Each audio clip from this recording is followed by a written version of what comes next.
Olá, amigos.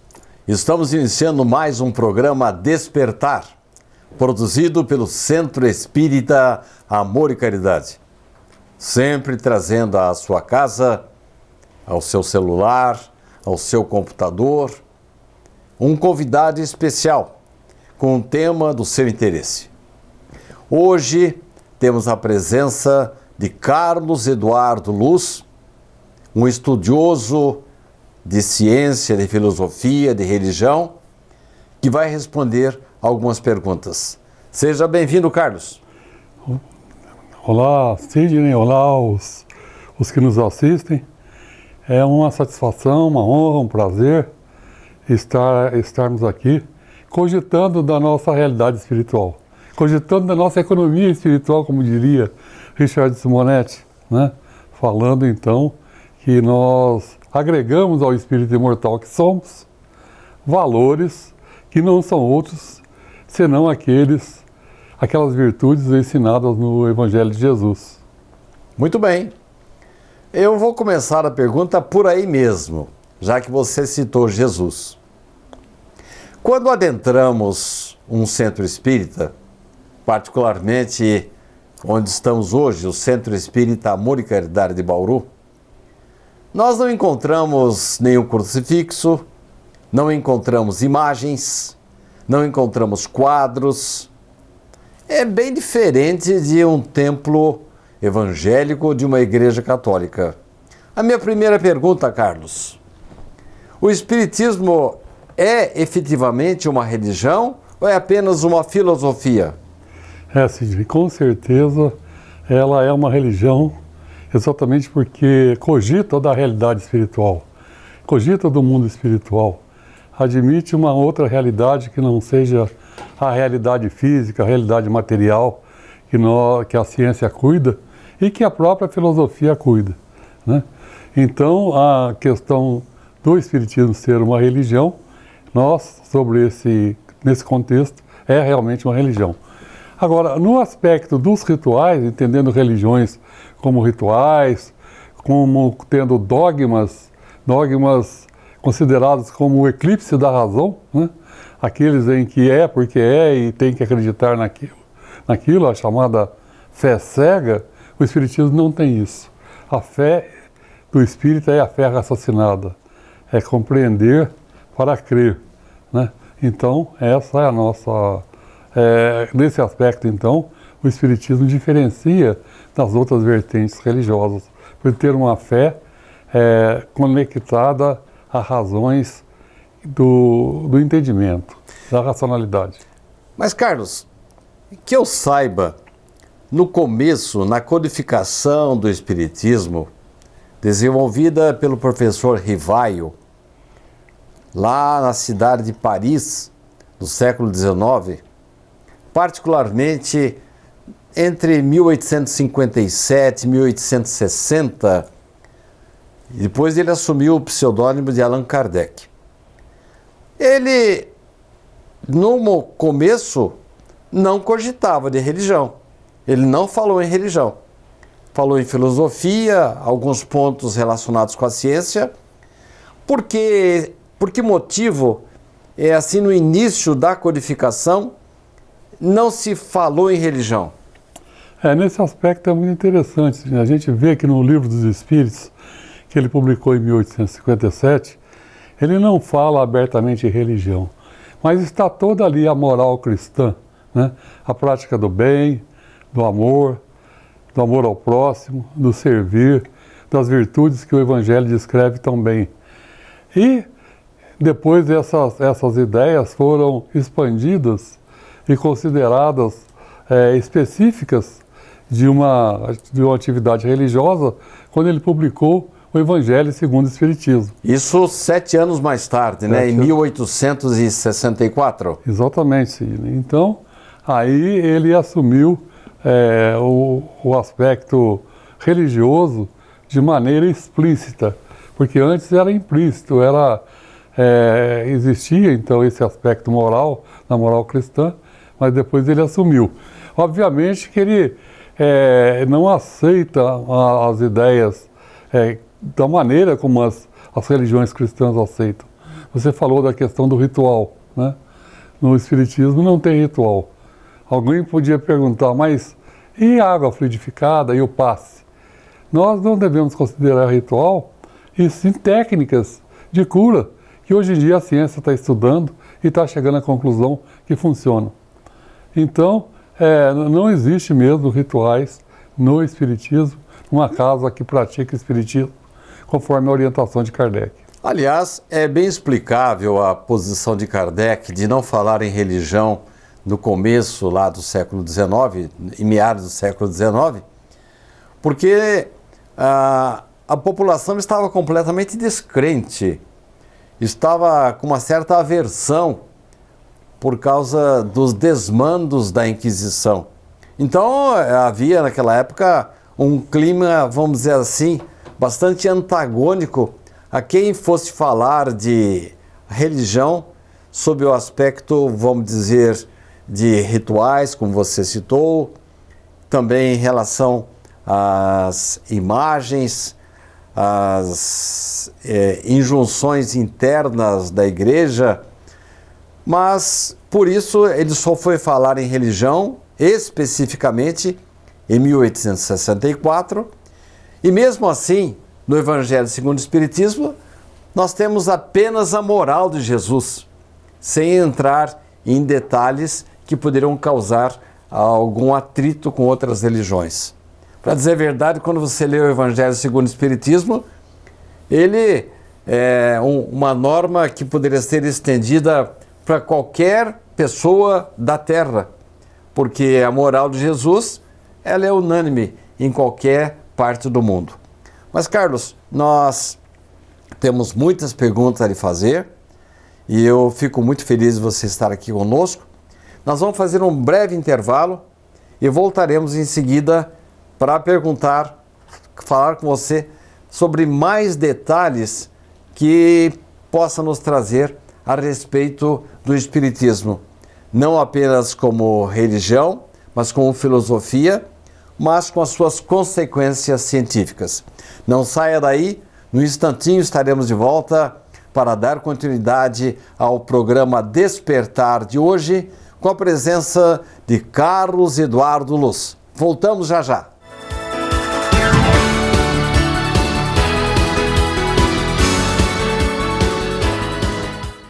Você pode ajudar o SEAC de Bauru se cadastrando na campanha Nota Fiscal Paulista e indicando a nossa organização como beneficiária na doação automática. Com sua contribuição, nós recebemos o valor calculado em tributos fiscais e concorremos a sorteios mensais. Você também concorre a prêmios de até R$1 milhão e tudo com custo zero. Toda vez que você solicitar o CPF no ato da compra, a doação automática ocorrerá. Cadastre-se no programa Nota Fiscal Paulista pelo site ou, se preferir, baixe o aplicativo no seu celular. Faça seu login e siga o passo a passo que o sistema oferece. Escolha a opção Entidades e, em seguida, Doação de cupom fiscal com CPF automático. Pesquise pelo nosso CNPJ, Centro Espírita Amor e Caridade, e selecione Prazo Indeterminado. Pronto, agora você já está ajudando o SEAC e todos os nossos projetos. O Centro Espírita Amor e Caridade de Bauru agradece.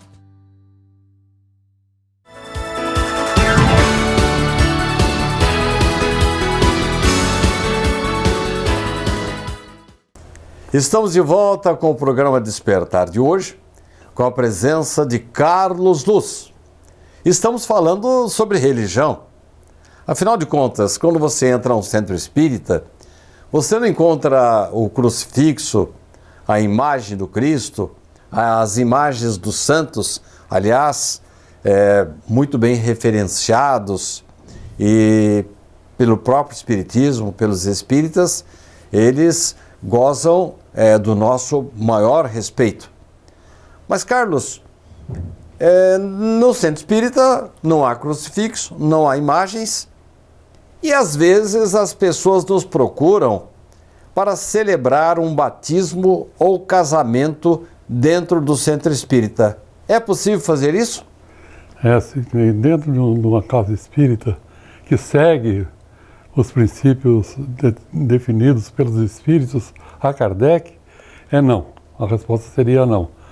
E isso é explicado exatamente porque os rituais que existem nas religiões foram artifícios que a igreja primitiva, a igreja lá pelo século III, ela quis agregar então os pagãos ao movimento cristão, em que naquele tempo então o cristianismo foi transformado na religião oficial do Império Romano, porque os estrategistas do Império viam nisso uma maneira de agregar o Império que já estava fraquejando, estaria ruim das pernas, como se diria hoje.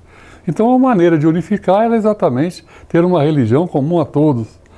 E o cristianismo então, ele permeava toda a população do Império Romano, que se estendia ao longo do mar no entorno do mar Mediterrâneo, e o próprio imperador se converteu ao cristianismo.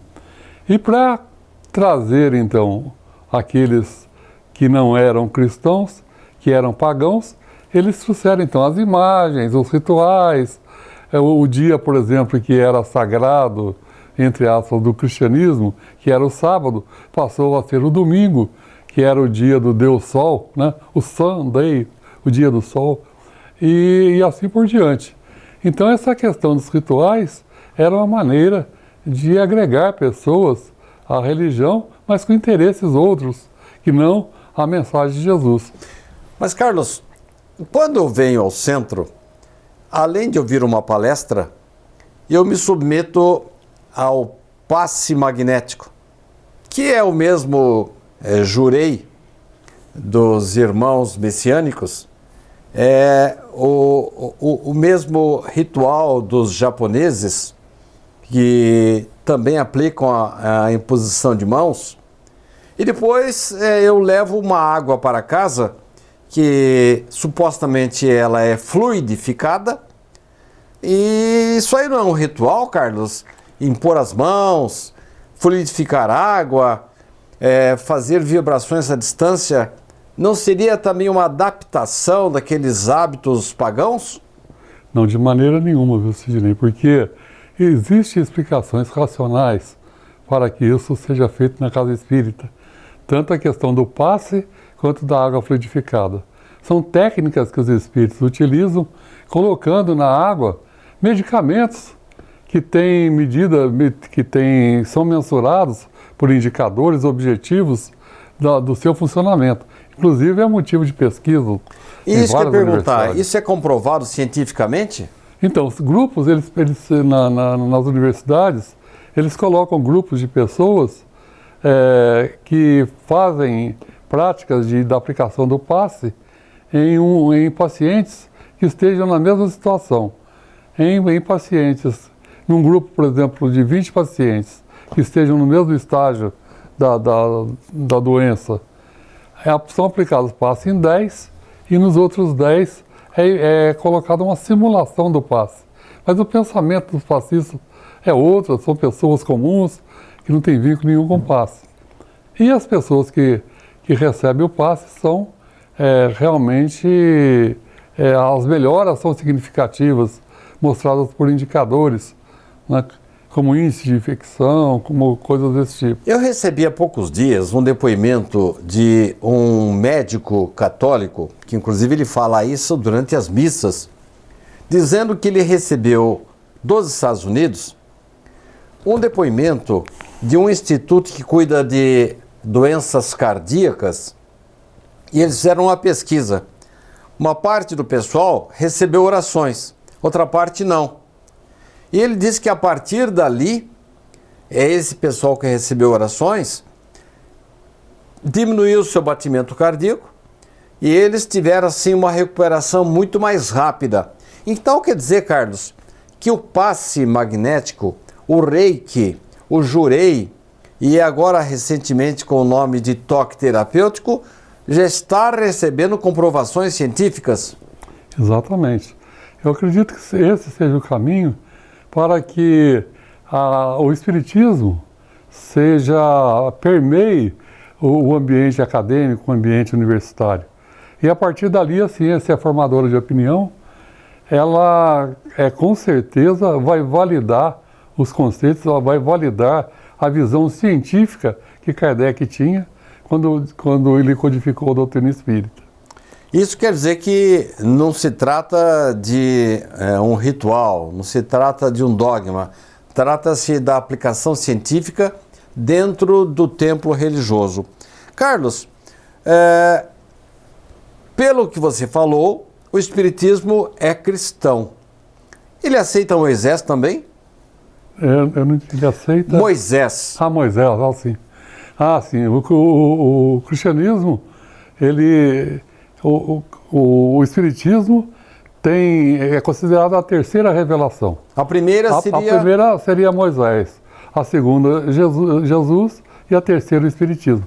Cada uma pegou a humanidade numa época e a linguagem e a maneira das revelações chegarem ao conhecimento dos homens é em função desse progresso, né, que a humanidade teve nesse tempo. Poderíamos dizer que Moisés trouxe o que não deve ser feito, Jesus o que deve ser feito e o Espiritismo por que deve ser feito?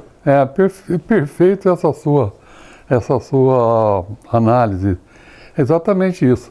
Porque de Moisés o decálogo foi importante, né? A ideia de não matar, não roubar, quer dizer, é como se diz para as crianças, não faça isso sem explicar muita coisa, porque a sua compreensão é limitada, né? Já Jesus pegou a humanidade na adolescência, em que a compreensão já era maior e que ele já explicou o que deve ser feito, as lições de amor, a prática do bem, né? O querer para o próximo, o bem que quer para si. E o Espiritismo trouxe a razão. E aí o Espiritismo veio com a racionalidade, explicando o porquê que Moisés trouxe a primeira revelação e o porquê que Jesus trouxe a segunda.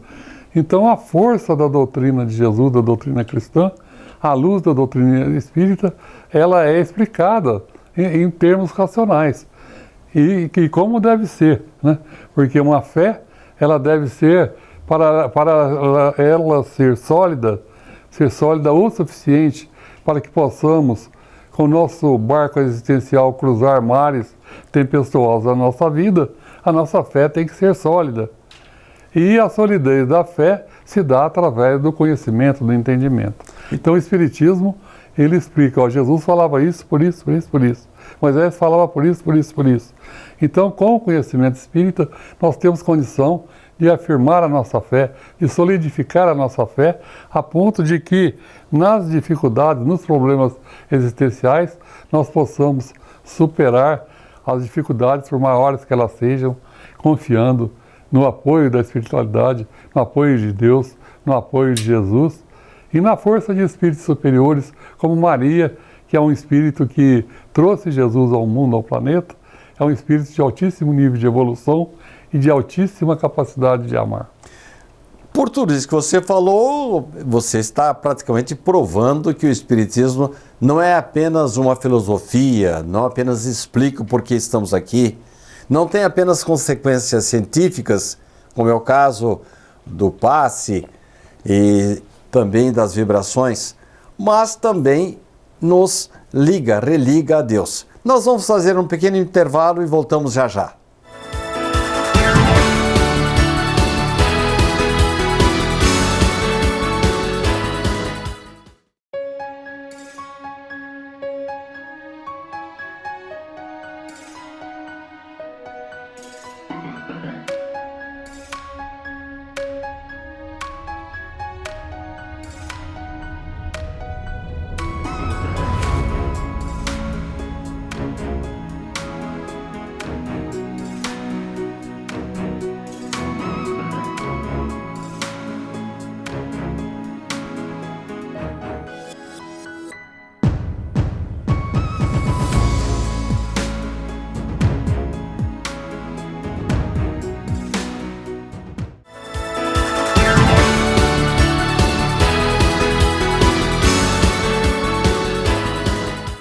Estamos de volta para o último bloco do programa de hoje.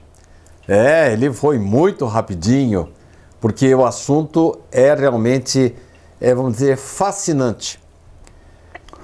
Carlos, por tudo que você falou aí, me passou a impressão de que você está querendo dizer que é questão de tempo para que todo mundo se torne espírita. Eu lhe pergunto, o espiritismo tem essa pretensão de se tornar a religião comum do planeta Terra? Essa questão é muito interessante, muito boa. Ela foi respondida, inclusive, por Leon Denis, que, feita a ele essa questão, ele respondeu que o Espiritismo não é a religião do futuro, mas sim o futuro das religiões. Então, realmente, a gente vê que as religiões estão chegando onde o Espiritismo já chegou há tempos, né? E do ponto de vista espírita, do ponto de vista de Kardec, do ponto de vista dos espíritas, o que é importante é o conteúdo da mensagem, né? O conteúdo racional, a capacidade que o Espiritismo tem de fortalecer a fé, né? Que nós somos seres que estamos no planeta, somos seres imortais, somos espíritos imortais. O nosso vestimento da carne, do corpo físico, é um instrumento do espírito para que nós possamos aprender nessa grande escola que é a escola da vida. E esse aprendizado é o que nós levamos dessa vida para outra e que trazemos da outra para essa através da reencarnação, quando nós voltarmos da espiritualidade habitando um novo corpo, numa nova família, né? Então, nessa situação, nós levamos conhecimentos daqui, ficamos com conhecimentos no plano espiritual e voltamos para cá, né, num novo corpo, numa nova encarnação, trazendo esses conhecimentos em nós, o que nos diferencia. E você acha que, de uma maneira geral, a humanidade vai caminhar? Eu acho que não chegou lá ainda, estamos ainda muito distantes. Inclusive, temos aí muitas guerras, muito preconceito, muita gente se desentendendo, né?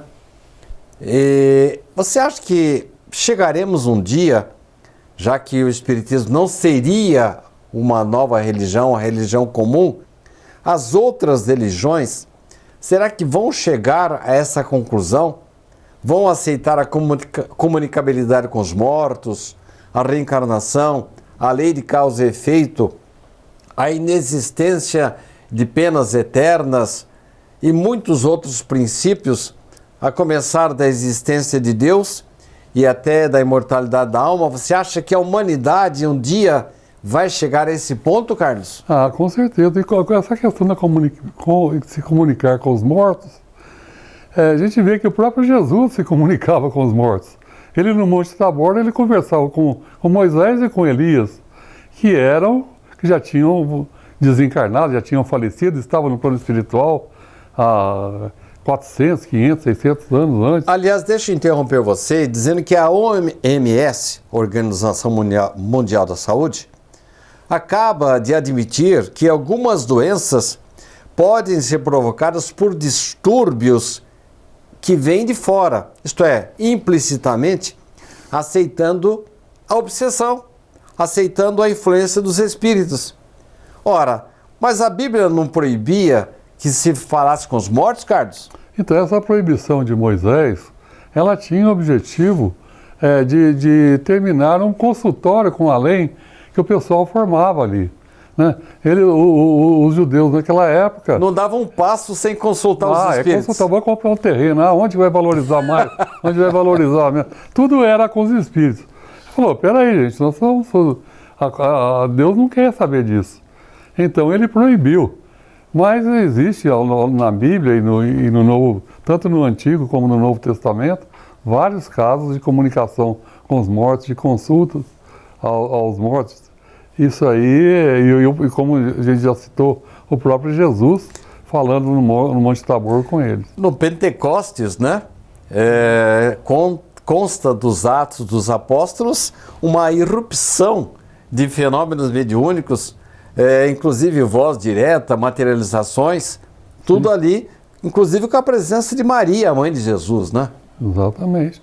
E aí, então, tudo isso aí vai, a partir da hora que o Espiritismo, pela sua racionalidade, ele conseguir, então, penetrar no meio científico, e as religiões também progredindo, evoluindo em termos científicos, elas vão chegar à conclusão que esse ponto de vista exposto, não por Kardec, não por nós, mas pelos próprios espíritos, pelos que estão no plano espiritual, Kardec pegou as informações direto na fonte. Não precisou de intermediário. Não precisou de intermediário.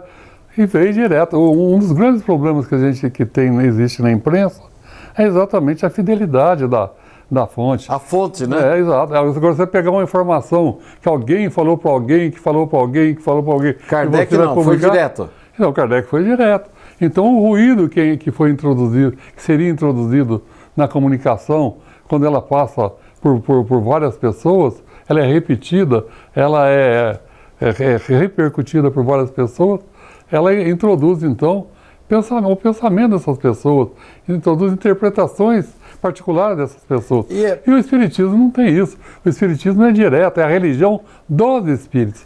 Não é a religião de Kardec, não é a religião desse ou daqui. É dos Espíritos. Então, os Espíritos responderam, inclusive, a Kardec, que Jesus é o ser mais perfeito, mais importante que já passou pelo planeta. Tá certo. Autenticaram e assinaram embaixo sobre isso aí e dando esse caráter de cristão ao Espiritismo.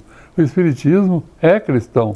E é o cristianismo que volta, redivivo. É o cristianismo redivivo, porque o cristianismo busca aqueles cristãos dos primeiros momentos, né, viviam na casa do caminho, né, que não tinha ritual, né, cuidava do próximo. É um resgate, né, Carlos? Como? É um resgate. É o resgate desses valores, dessa maneira de ser naquela época.